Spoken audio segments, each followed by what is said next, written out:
to leverage AI in retail transformation. How to leverage AI in retail transformation. We have the privilege and the honor of working with our co-founder CTO of Marvik, our customer partner, Rodrigo Becerro, and he will be talking with Carl Lewis. A little housekeeping. This is a recorded session.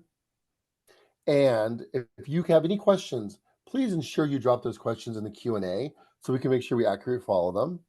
I will be dropping messages in chat just to encourage people. And we will have a live Q&A. Carl will walk through the agenda. And we will send out follow-up emails tomorrow with a recording of this session. Thank you again for joining us. With that, I'm going on silence. Carl, take it away. Thanks, Adrian. Good morning, good afternoon, good evening, wherever you are. Excited to present this webinar today with Rodrigo. As Adrian said, our partner at Marvik. So I'm responsible for partnerships at Landing. I've been with the company now for 2 years, coming up to 30 years experience of working on computer vision projects and in different industries. But today we're going to be talking about how the retail industry is being transformed with computer vision and AI.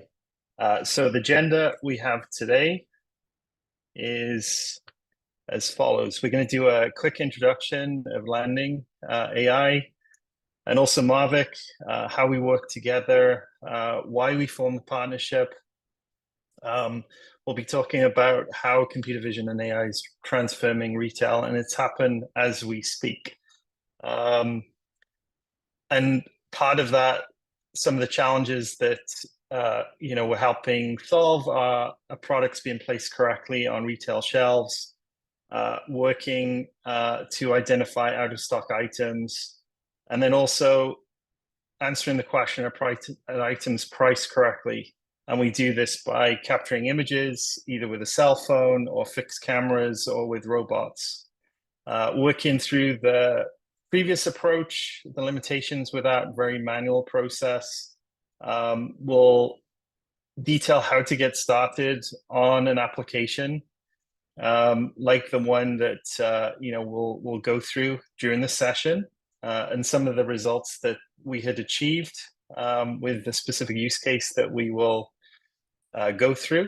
We'll also be looking at other use cases and some other technologies, and then at the end there'll be some time for Q&A. Okay, so a little bit about the partnership, why we decided to come together and bring our teams together. When I started with Landing, I was asked to build the partnership program from ground up. And what I wanted to do was make sure that we partnered with companies that enabled us to get close to our customer, build that customer intimacy, but also be able to bring in some of their focus competencies to augment ours. So as an example for Marvik, they have 4 focus competencies that they work on. One is computer vision. Another is NLP, natural language processing, predictive analysis, and end-to-end machine learning. So what you'll see during this session is that, yes, for the retail use cases, it is a classic computer vision problem that we're trying to solve. We're taking images, we're building models, but there's more to it than that. It's taking the image, it's comparing the details in the image to a database, then providing analytics to provide a next step for the retailer. So if you look at Landing AI, our competency is with our computer vision platform, Landing Lens. Easy to use, get started quickly. We provide really accurate results and we can do it quickly. Also, flexible deployment options, which provide scalability. So when we partnered with Marvik, Marvik wanted to standardize on a platform that enabled them to solve customers' problems quickly, and go from prototyping to deployment as fast as possible to unlock that value at the customer. So bringing those competencies together, we can provide a great mix for customers to solve problems and unlock that value in an effective and efficient manner. Okay, so a little bit more on Landing AI. So I mentioned that we have a platform. So our software makes computer vision really easy. And our goal is to build computer vision AI models quickly and easily, irrespective of your background. So you don't need to be a data scientist. You don't need to be a machine learning engineer. You can get going very quickly. And we've done this across a number of industries, retail being one, and we've done this within manufacturing as well. But we want customers to unlock the potential and value of AI and move those projects from proof of concept to production very quickly. So our platform enables you to do this. You can upload images, you can label, you can train and deploy, which means that our customers get ease of use right out of the box, able to achieve accurate results in a fast manner. And we have flexible deployment options, like I mentioned, cloud APIs, on edge devices. You can also download models as well, which provides unlimited scalability for our customers. So how it works, we're a cloud-based platform. So this provides customers the scalability that I mentioned before. So it allows you to upload images to our platform, label those images, press a train button, which creates a model, and then you're ready to predict. You can either use an API, or you can bring the model down to an edge device, or you can download the model and put it in your own infrastructure. Okay, so that's a little bit of an intro into why we partnered with Marvik and the competencies that we brought together. Now I'd like to have Rodrigo go into the more specifics of the retail use case that we outlined at the start of the session. Thank you very much, Carl. And let me try to share my screen, and please let me know once you can actually see this. Yes, can see the screen now. Perfect, perfect. So as Carl was actually introducing, AI is solving a lot of problems. Computer vision is solving a lot of problems. Retail is not the exception for that.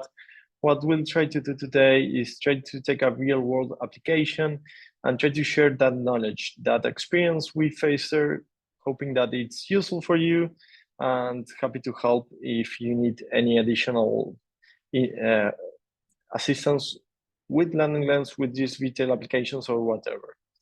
A bit more context on Marvik, as Carl was saying, we do the end-to-end in the AI space. We like to impact on businesses. We tackle many different projects that range from healthcare and mining to this in retail.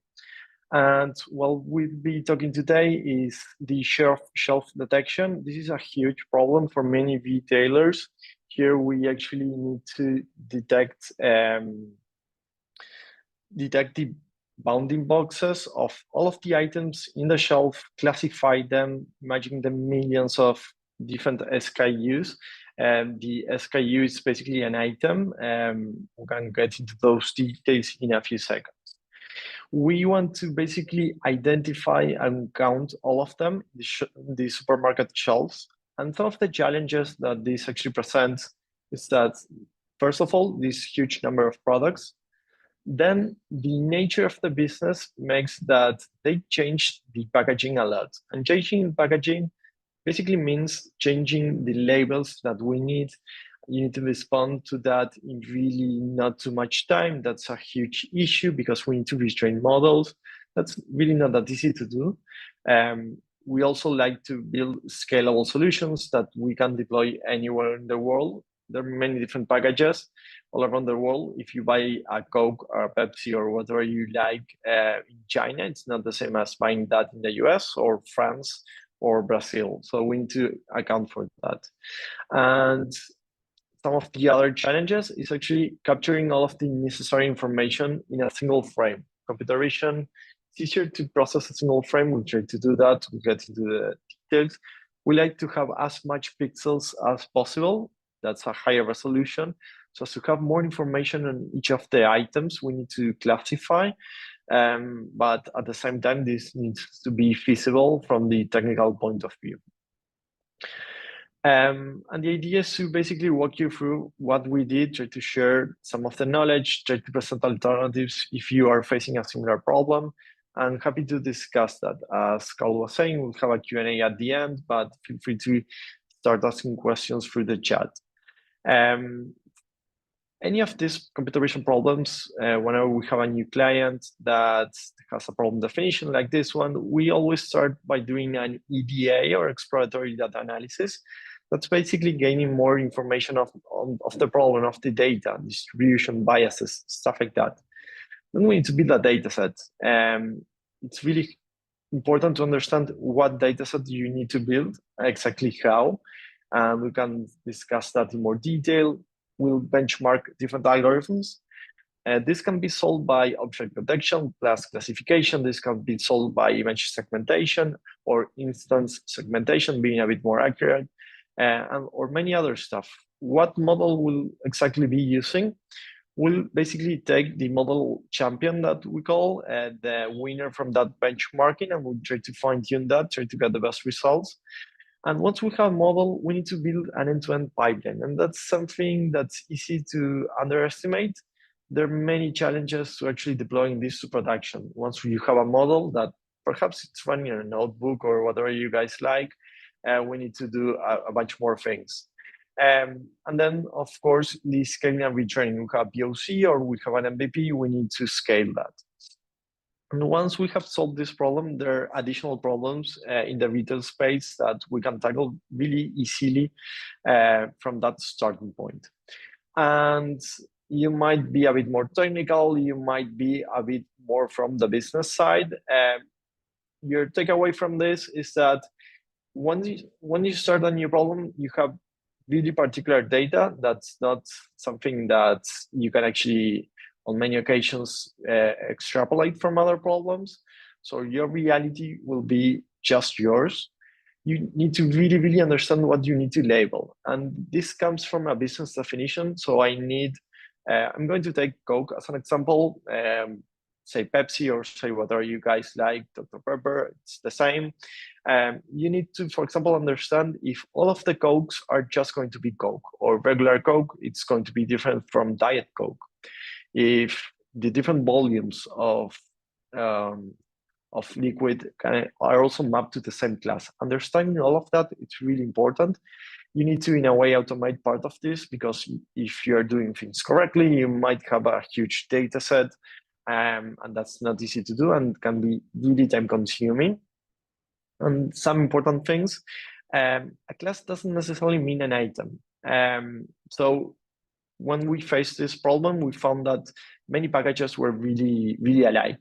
So let's take examples of products that actually compete, that one's mimicking the other's packaging. It can be really easy confuse one with the other, even for a human. So on occasions, we actually map a class to multiple products, even if they're actually from the competition. And then we use cascading classifiers to reduce the confusion or try to limit that. So basically, we detect red items, and among the red items, we understand if they're product A or product B. Not sure if this makes sense. A huge warning with this can introduce biases to overrepresented classes. We need to take all of this into account. And as I was actually saying the example, an SKU doesn't necessarily mean a class. These two images are basically the same. If I don't tell you the proportions of these images, you'll basically confuse them. Remember that we're actually scaling the images when inputting those to the models, as Carl was just showing with blending lens. So the model might just receive this image, and it's really, really hard to actually tell these two apart. You need to read the volume on the bottom right of the label, and that's on occasions not that easy to do. And this is how a real world image actually looks like for this problem.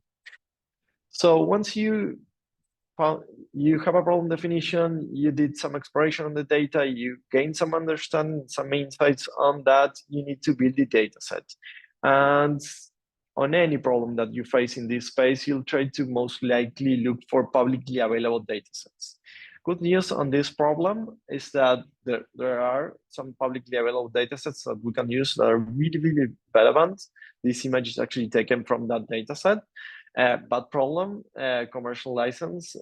So you need to be sure that your application actually complies with whatever we're actually trying to use to build this. This also goes for the models, any pre-gen models that you might want to use. Picking a local dataset, local means adapted to your specific geography. Remember the example of China labels not being the same as France labels. It's really not that easy. It's really not fast, because even if you go to all of the supermarkets nearby, on occasions you need to take multiple pictures of basically just products presented in different ways with new items, and that process can actually take weeks. And building let's call it an international data set for this problem is really, really hard, because you need people on site. It's really not that easy to accomplish. And that's something to take into account when scaling a solution like this. An important point, how you're going to take the pictures actually changes what types of algorithms at the end-to-end pipeline that you need to build. There's some solutions. I'm just taking this from the news, where you can actually use robots to actually capture this. Remember that however you do this, you build this data set and you automate this in production. It needs to be scalable. It doesn't work if you train with images from a human and extrapolate those to a robot, not off the shelf, at least most likely, or vice versa. In our particular case, we actually use humans with a cell phones. You could also try to use static cameras on the shelves or in the store, or basically these autonomous vehicles to try to capture the images. Everything that we're going to say today basically applies to all of these scenarios. And just a bit more context, remember that we're actually using supervised learning. So that's learning from data we know the answers to. That means that we need label data, and I always like to use this example for that, where we have a dog and a cat. Let's suppose that we need to draw the bounding boxes, as Carl was saying at the beginning of all of this, to try to find this dog and cat in the image. So remember that we have a human labeling the images. With those labeled images, we'll most likely scale that to more images, to a larger data set. That's where tools like Landing Lens comes in. And with that, we train the models. If you have a mistake on this, then the model is going to learn the incorrect patterns, and that's an issue. And an easy way of actually drawing these boxes is something like this in the example. But then there's a huge biases, and you need to actually make explicit decisions on this. All of these blue bounding boxes actually contain the dog, and depending on the pattern that you're actually looking to find, perhaps the face is good enough to count the dogs in the image, and then you need to just label the faces of the dogs, or the entire body, or the larger bounding boxes, because there you actually contain all of the dog, but you also contain part of the cat as well. So that's an issue, and you need to take into account that.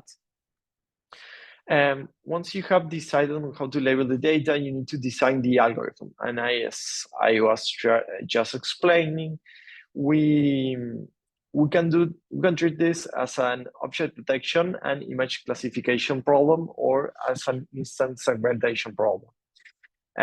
Basically, the differences are that in the first one, you can actually just look for the bounding boxes, and you're going to train a first model to basically draw bounding boxes around the items, and you don't care the class about that item. And then once you have that bounding box, you just basically try to classify into the n amount of classes that you have. And this is good because the object detection approach can actually be scalable to new SKUs. So your business is always selling new product, then you can actually use this. And you can actually nail down the image classification problem to just training for the new classes. That's one way of taking a look at this. Or you can try to tackle this as an instance segmentation problem. Segmentation means pixel by pixel. Bounding boxes or the object detection means that you can actually be a little bit less accurate. There's also an advantage of actually going with the bounding boxes is that it's faster to actually label this. When you actually are labeling this pixel by pixel, that takes a huge amount of time. Regardless of the approach you take for designing this algorithm, you'll finally try to, on occasions, need the shelf detection. This is basically about detection, and we'll explain that why we need that in a few seconds. And then you'll most likely like to improve the accuracy, the performance of the model, the V-goal, as you want to call it. This actually depends on your goal with all of this. So you need to correct errors so as to improve the overall performance of the system. There are many components to this, many decisions. It's really not easy to make some of these decisions without actually experimenting first. And there's some things like segment anything. You'll most likely be taking a look at this if you want to solve a similar problem. It's a model that you can actually download. It's commercially available. So there's a lot of advantages of using this, but there's some trade-off. In our particular case, we actually went for a different approach because this didn't solve all of the problems and also wasn't available at the time. And then we have tools like Landing Lens. I'm going to stop here for a second. The huge advantage of using a tool like this, for those of you who are not familiar, is that you can upload here your data set. You can just label a few images, and the tool itself, by training the models in background, so this is quite transparent for many of us, can actually find new bounding boxes, find new classes, can extrapolate, can learn really easily, really fast. Huge advantage if you're actually running an organization and your team is not too knowledgeable about the best model that you can actually use here, is that you can actually offload some of those decisions to this tool. With this, you'll have your trained model, as Carl was also explaining. You can use that as an endpoint. You can also download that model and deploy that and connect that with your pipeline. Let's go with the robot example. You can actually use this on edge computing to try to or install with an on-premise server, or you can deploy this to your own cloud. So you can have a lot of flexibility with this. And also, as a user of this tool is also evolving really, really fast. There's new features all of the time. So if you use this, you might get some advantages without actually needing to work more for all of this. And then diving deeper into how these models work. So we are a company that works on these models really at a low level. So we implement things like connect with tools like Landing Lens, but on many other problems, we also need to do that work ourselves. And we'll most likely be using PNNs or convolutional neural networks. And for those of you who are not familiar with them, this is basically the part of deep learning, of AI, that actually works with images. And works with images means working with pixels. And one of the really important decisions, I was mentioning this at the beginning, is what's the resolution we have for these images. So if we have a huge shelf, imagine large supermarkets, then we most likely have a little amount of pixels per SKU. You're not going to take 1,000 images of the entire shelf. You're most likely going to try to take just one, try to cover many items. Otherwise, it's too time consuming. And you need to decide that because you're most likely be going to be working with a low resolution image, something like this 108 that we're actually seeing here. There's a trade-off between the quality of the image, how many of them you actually need to take to cover an entire shelf. That's something not easy to solve. And if you're not too knowledgeable about how this works, we're going to be basically looking for patterns like this in the image. So let's suppose I'm not looking for a Coke, I'm looking for a house, and I see that in this image.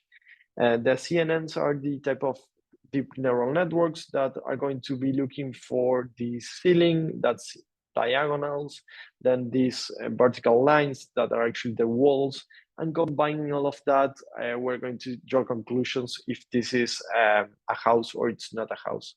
Taking that to our retail example, we need to look at the classes that we labeled. We need to understand that a neural network can actually tell these classes apart. We need enough information, enough signal in that. Are we looking just at color, for example, to try to tell those apart? That actually helps us answer if we need a single classifier, multiple classifiers, or stuff like that. And I'm going to make a quick pause here and go over some of the questions in the Q&A. Feel free to actually post more if you like. We'll share the link of the webinar, yes, that's not a problem. And the output of the system going to be which item is now out of stock, yes. And for that, we need to understand which were actually in stock and also know which ones you expect from there. And we're going to cover the empty spaces in a short while as well. This might be a bit too technical. Don't worry if you don't get this, but just take away from this is that there are some models that are really, really good at finding different classes based on the color, and you can try to leverage them if you guys like. This is basically how this works. You can actually try to cluster this. Remember, on occasions we're talking about 5 pixels by 5 pixels on some of the images to try to understand this, so color is a huge hint. If you have a really fast-moving stock, so if you're changing products really, really fast, you might not have enough training data. That's a problem, and you need to solve that from the technical point of view for the business. Somehow you need to solve that. And Siamese networks are actually a good way of doing that. These are also based on these convolutional neural networks. You basically compare similar images. So the advantage from this is that with just a few examples of an image, can also be connected to few-shot learning. That's another way of solving this problem, is that you don't need a huge training data set so as to find new images. You just compare the new images that you have in your catalog today to the cutouts of this shelf that you actually get with the bounding boxes. And you have a way of actually trying to, without retraining the model every time, that can be a bit too expensive on the compute side as well. You can actually try to find those images. And then you can try to go, sorry, this title is outdated. You can actually try to also leverage additional information that you can actually have in the images. You can, for example, try to do some logo detection or OCR and try to detect that. In this example, this is just from the website. We're actually not showing any client images here, but you can see the coffee on the right, the blue bounding box, the sky blue bounding box, that it's really hard to actually do OCR on that. It's likely that you'll not get much from that. Regardless of that, you can actually find the logo. So, and humans can actually find that and can read that. Computers might be a bit more tricky. So please take all of this into account. You need to take into account when you have small variations in these products. So if you're actually looking at different variations of Hershey chocolates, probably you're just going to find the Hershey name really, really big, and it's going to be hard to actually find something that actually tells those apart. With the yogurt that you actually have there, the Danone, you have there, that's Morango, that's basically a strawberry. If you actually change the flavor, you're most likely going to be facing a really, really similar pattern there. Also complementing that example here, these different shampoos, here you're most likely just going to be able to read head and shoulders in a best case scenario, depending on the image. The packaging is the same. The colors are really, really similar because you can actually tell those apart being a human in these close-ups. But in some of the real-world images that we needed to face, it's really hard to detect this. We don't have enough pixels to find the signal. And we have new questions. I'm going to try to answer those. We'll have time for those at the end anyway. How easy is it to set up a useful dataset for detected products in shelf, especially when you might not always get the item in the correct position? It's really hard. It's really expensive. You need to go to supermarkets to take pictures. It's not easy to get that. And perhaps the brands can actually show you images of the packaging, but that's not something that you'll face in the real world. So that image only gets you to a certain point. Some items could be on the side, yes, and that's why you actually need real world images, because you want to classify those correctly anyway. And how do you count items placed behind the front row? It's really not easy. You can do that. If you don't see those items, we have 2D images. We can only count things that we see. If they're actually hidden or occluded, you can't. There's some partial occlusions on some of the items, and with that you can do something. You can try to count them, but otherwise it's really, really hard. And how will you address if you need to identify a product from top view and the lids are almost the same? Is there a way to do that? Again, with label data. If you have enough information in the label data to find that, then the CNNs, for example, might be able to do that. On occasions, if a human can tell this apart, then a computer can tell this apart, but you need enough information. I'm going to keep on going, and we can get back to these questions in a few minutes. We have a lot of time for a Q&A. So imagine yourself at a large supermarket, large shelf, on occasions many meters, many feet of shelf. It's most likely that you're not going to be able to capture all of that information in a single image. Regardless of that, you'll need to basically count the entire shelf so as to get a really good understanding of the problem there. And then you actually need to do things like this, that we're actually assuming this is just an illustrative image from this, but you need to do some stitching for that. And there are many, many problems. If you do this with a robot, you might actually avoid many of this because the height of the camera might always be the same. The angle of the camera might always be the same. But if you have a human take this picture, then we're going to have slight different angles from one picture to the other. And those errors tend to accumulate as you take more and more pictures. And so here is where we actually see the trade-off between actually taking more pictures that might mean higher resolution and more information for detecting the classes. The trade-off is that it's a harder work to actually stitch this together.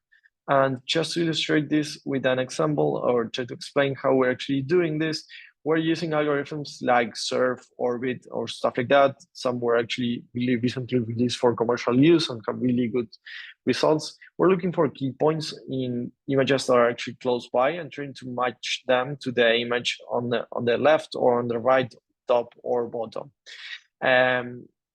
Remember the key points. This is important because if you have, let's suppose, an aisle with many shampoos, for example, then one shampoo is most likely identical to the one on the right and the one on the left, and you need to be basically be able to tell those apart. Otherwise, you stitch the image in the incorrect place, and you might have missing items or duplicated items. I'm not sure if you're actually imagining the situation.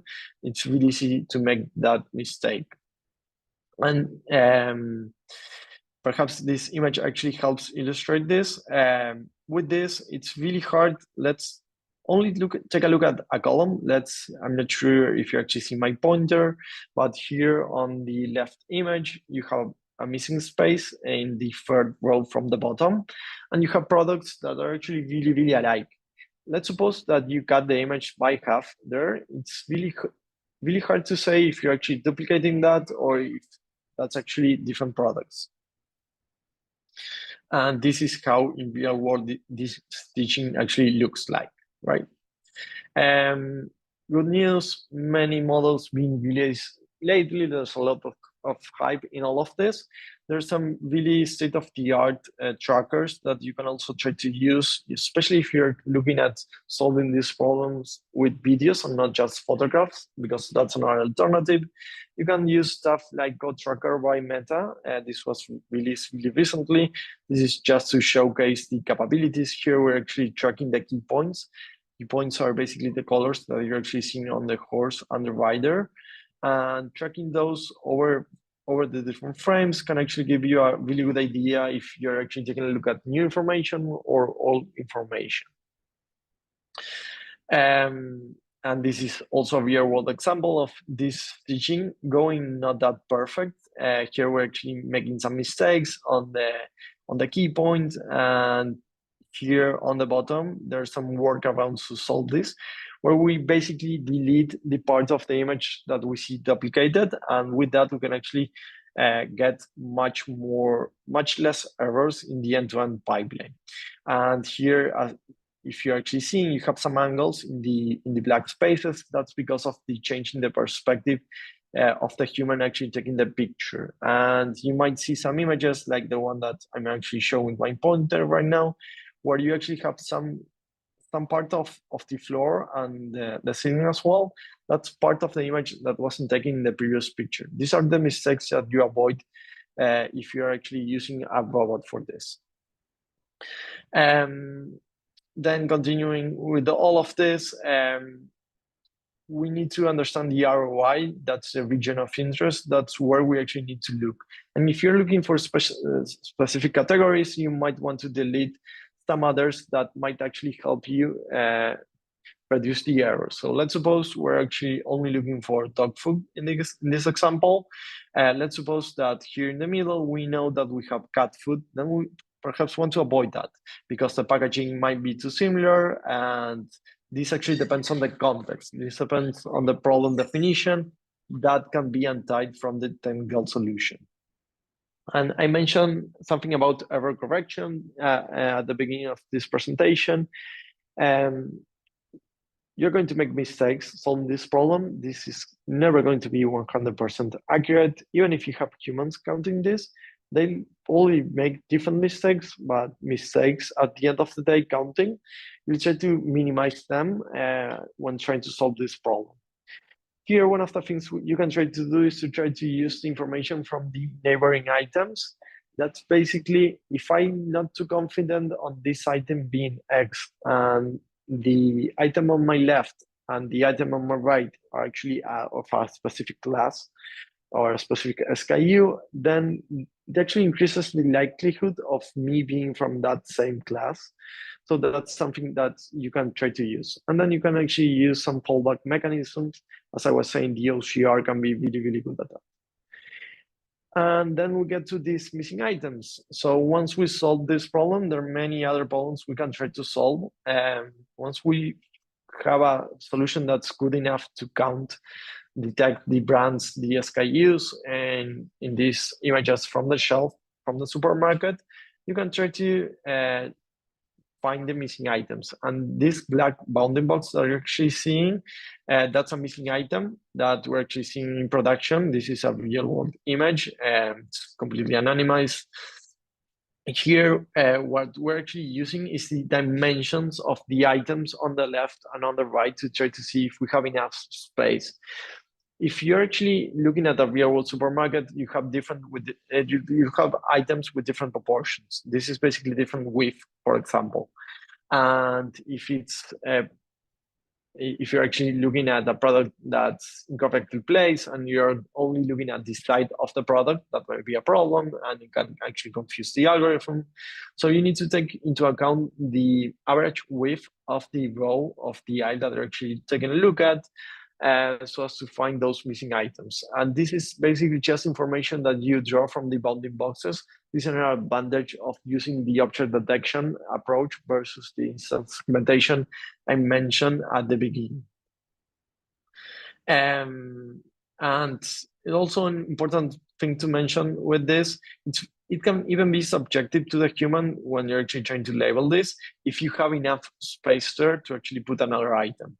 In this particular case, you might even have doubts if there's enough space there to actually put another item, or if it's basically not enough and you just need to actually accommodate the shelf a bit differently. Lastly, one of the main problems in all of this is the planogram compliance. This is basically the brands actually agree with the supermarkets on how they need to display the items. So you'll most likely have the lower volume in the drinks on top, the larger volume at the bottom, and things like that. You need to actually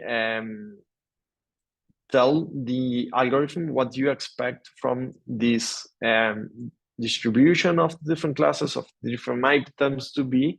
And that's something that's even really hard to define, because you want the same rules to apply, even if we have, for example, 3 rows or 5 rows or 8 rows, depending on how tall the shelves are at the supermarket. If it's a huge supermarket, it'll most likely have multiple items, one close to the other, that are exactly the same. But that's incorrect if your supermarket is a bit slower, you don't have enough space to display that.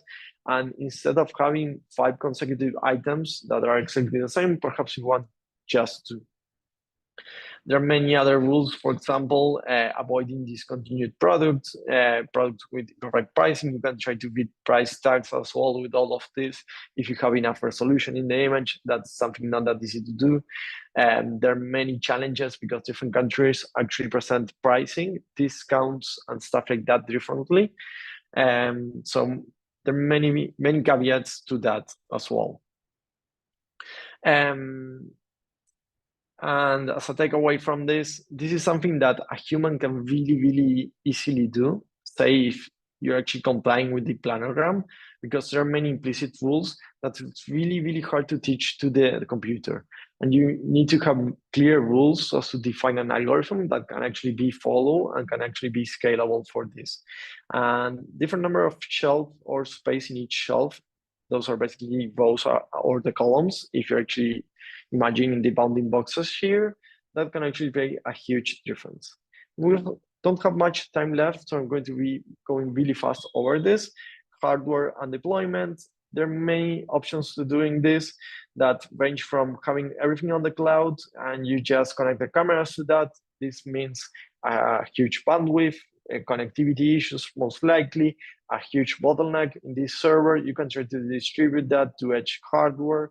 There are different types of edge hardware. Raspberry Pi might not be enough for your solution. If your model is a bit too complex, then you can actually try to just use attention mechanisms. I'm not going to get into the details of that right now. At the edge, and have actually what I like to call fog computing. This is stolen from Intel, where you actually have on-premise servers, most likely closer to the cameras, but not a huge bottleneck. You can use NVIDIA devices. I highly recommend this on many occasions. So that's basically a mini GPU that you can actually have close to the cameras. You can have accelerators for that. Or you can actually have an architecture where you just send everything to the cloud with a tool with that landing lens and avoid all of the hassles of setting all of those things up. Remember, if you're actually going for some of the solutions that I just presented, you might need to do an upfront investment of buying a lot of hardware. With tools like landing lens, you can actually just pay per use many of these things, so there are many advantages there. And lastly, some takeaways. Some of these problems, you can actually create some virtuous cycles. So with enough data and quality of the data, you can build an amazing product. With that, you can get users, and users give you more data. So if you're trying to build something like this, it starts with the data, and you can actually just keep on going on a niche. And just an excellent example of this is Blue River, who actually started by taking pictures of plants, and they just basically went to the camp and to the countryside and took those. They finally got acquired by over 300 million. I think this is an excellent use case. I love to get into the details of that, but I want to leave enough time for the Q&A. Some takeaways. Despite progress made and models being released, some problems remain really, really hard to solve. I think this is one of them, and require in-depth analysis and thoughtful design. This is where you need experts. Complex retail problems like shelf detection, this is what we've been talking about, can be automated, and we can improve the existing baselines. This is basically humans counting all of this. And tools like landing or companies like us can help reduce the time to market significantly, because we have experience doing these things, and there are many surprises that you'll face if you try to do this by yourself. And with that, we'll leave 15 minutes for the Q&A. Thank you very much for your attention so far. I really, really hope that I actually didn't went too fast over all of the solutions. Rodrigo, thank you, my friend. That was an excellent presentation. Let's open it for questions from the audience. So we have a number of questions. Would you like me to start in order, Carl? Sounds good. Prefer. Yeah. Okay, let me start with the first one. How will you address if you need to identify a product from top view and the lids are almost the same? Is there a way to do it? Perfect. I'm going to perhaps go to one of the examples. As I was actually saying, it's really, really hard to do. You need information. If the lid has enough information for you to do that, then you can. Otherwise, you can't. On occasions, you can't solve all of the problems. And just to illustrate the point that I think this person is actually trying to say, let's suppose that we're actually seeing these shampoos from the top lid, and we're just in the blue part. It's impossible to say that these are actually different SKUs. You just say that this is Head and Shoulders.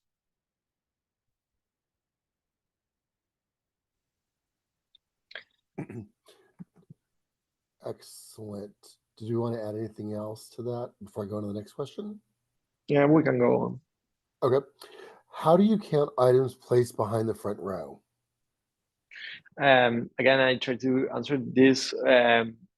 If you can see them, you can count them.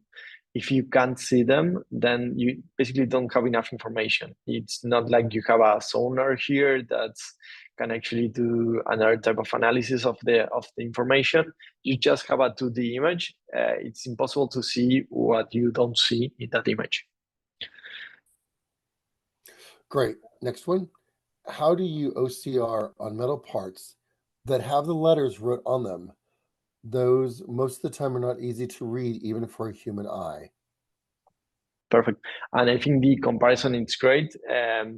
If the human eye can read this, then it might be feasible for the computer to read this. If the human eye can't read this, then perhaps the computer might actually fail doing the same task.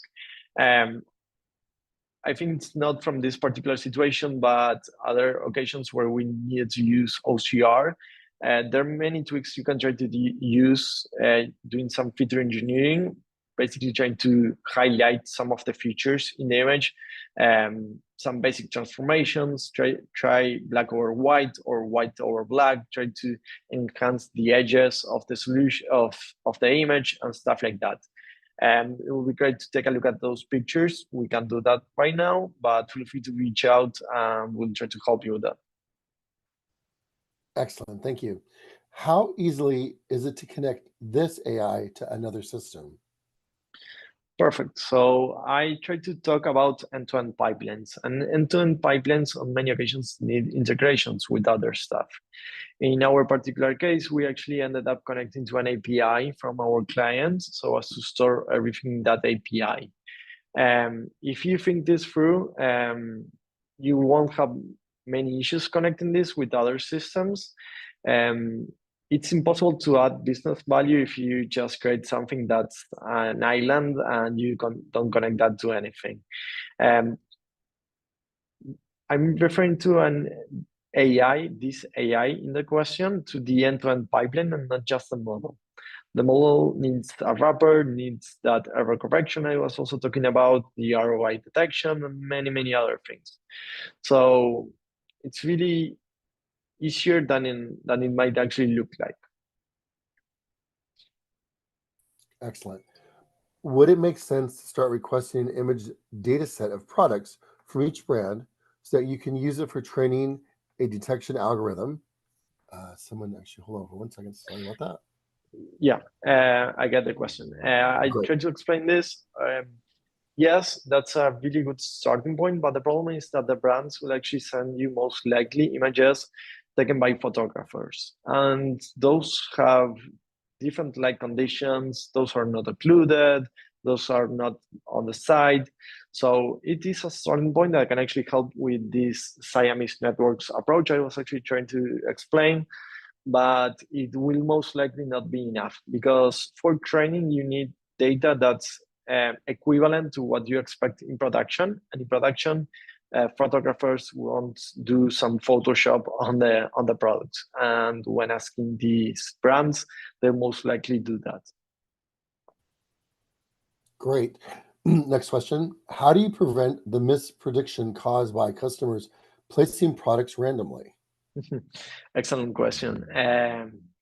You're going to have some level of error in all of this. To be honest, there are many, many things that worry me more than this. We didn't see that too much in the data sets we need to build for this. You're going to have mispredictions regardless of how good the solution is. That's not the main source of error in our experience. You can try to do some error correction with the neighbors. On many, many occasions, you don't just find a single product that's without a similar product nearby. So you have a bunch of shampoos together, you have a bunch of Cokes together, a bunch of coffees together. It's really hard to have a Coke inside coffees, and you can try to correct that. Excellent. Thank you for that. If a client requests access to do changes on the product, or if they would like to include or exclude some products, will you provide access, or is it a black box product?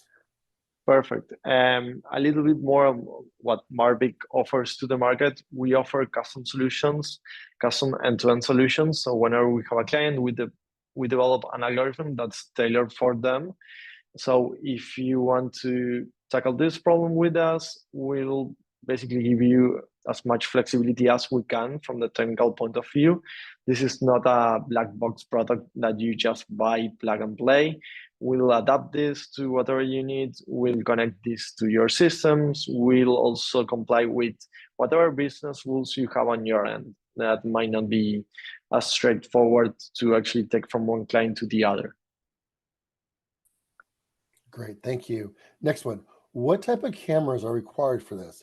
Can I use a camera with a microscopic lens to detect small particles or separation between assembled parts?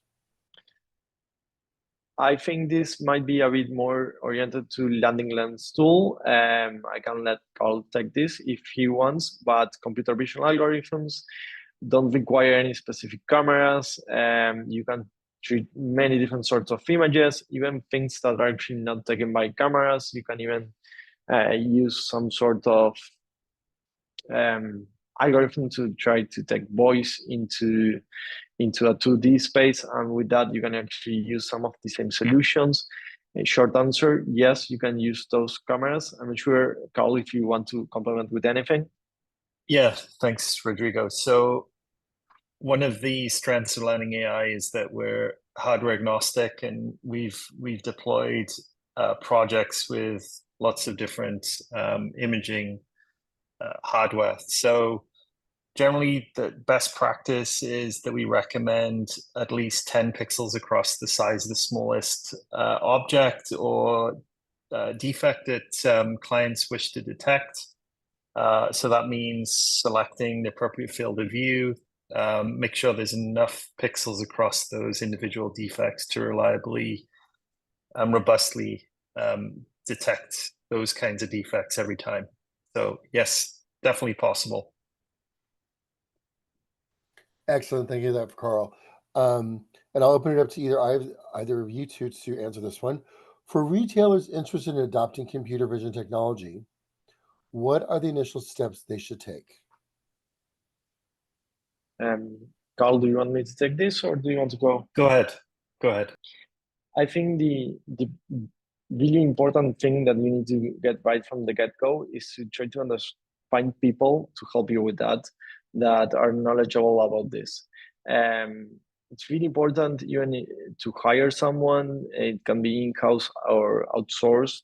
Try to get an expert consultation or whatever you guys like, but try to get some guidance to try to define a good problem.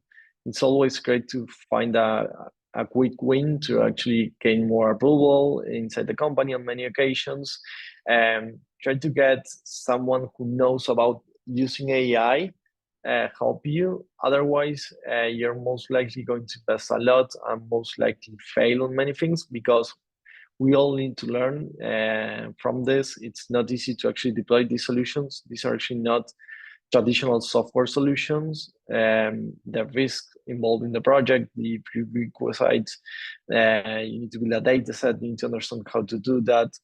So get help. That's my advice on this. Excellent. Thank you, Rodrigo. Next one, is real-time application of computer vision feasible for product repositioning in retail stores? Yes, totally. Processing one of these images doesn't take that much time, and it's going to be way faster than the time to actually replace the product on the shelf. Real time in these applications can be seconds. You can even take up minutes, and that's really not a problem for this industry. It's a huge problem if we're talking about autonomous vehicles, where you're actually driving at high speeds over the highway. In this problem, yeah, it's totally feasible. Excellent. And the next question, what are the software capabilities within the framework of OCR in identifying brand letters? In some exercises conducted, it can differentiate labels very easily. Was it intended that way or just achieved? Perfect. So OCR models are not necessarily the same as label detection models. With OCR, you're trying to detect basically text. Some of these brands have specific fonts, and it's easier to try to get those with a label detection model versus an OCR because on occasion it's really hard to read these fonts. Especially, I keep drawing your attention to the small amount of pixels we have in some of these images. Many occasions it's really hard to tell those apart. Perhaps I can actually show the coffee image and look for that. Yeah, here. Many occasions you can't detect that. You can, for example, have diagonals like this. The Kellogg's here, it's really hard to read for an OCR model. It's going to make a lot of mistakes, most likely. So you're most likely be talking about two different models for those two different tasks. And software capabilities, I'm not sure if that's oriented to actually what you need to integrate this with, what tools you need, or if it was a performance question. Perhaps the user can clarify that. If the user would like to raise their hand, we'll go ahead and answer that question live. And let me cover a couple of other ones just to make sure we did get them. Bear with me. We only have about 1 minute left here. I'm actually going to take one of these. Let's see, where was it here? Is the output of the system going to be which item is now out of stock, i.e. which item is now empty on the shelf? If so, how does a model know what product an empty space was? Thanks. Perfect. I think we covered the missing items with those boxes. The black one in particular, find the width for what's a missing item. And we also need to connect that with the planogram compliance. So you need to know what to expect in each of the shelves so as to know that something is really missing. Because with the images, you know what you have, you don't know what you are actually missing. You need that information from elsewhere. On many occasions, that's something connected to a different system, as some of the other persons were actually asking about. Excellent. We're at time, top of the hour. Rodrigo, Carl, thank you. Rodrigo, thank you for your excellent presentation, your knowledge, sharing all the great things that you are doing with Marvik and your customer base. To everyone that attended, we will post this and follow up with an email tomorrow. Thank you for your great questions. We host weekly webinars. We'll have a link in our email with the upcoming events to the end of October and November. Again, thank you so much. We hope this was a valuable opportunity and session to learn about computer vision in retail transformation for AI. Have a great day. We're at the end now. Thank you. Thank you. Thank you very much, guys. It was a pleasure.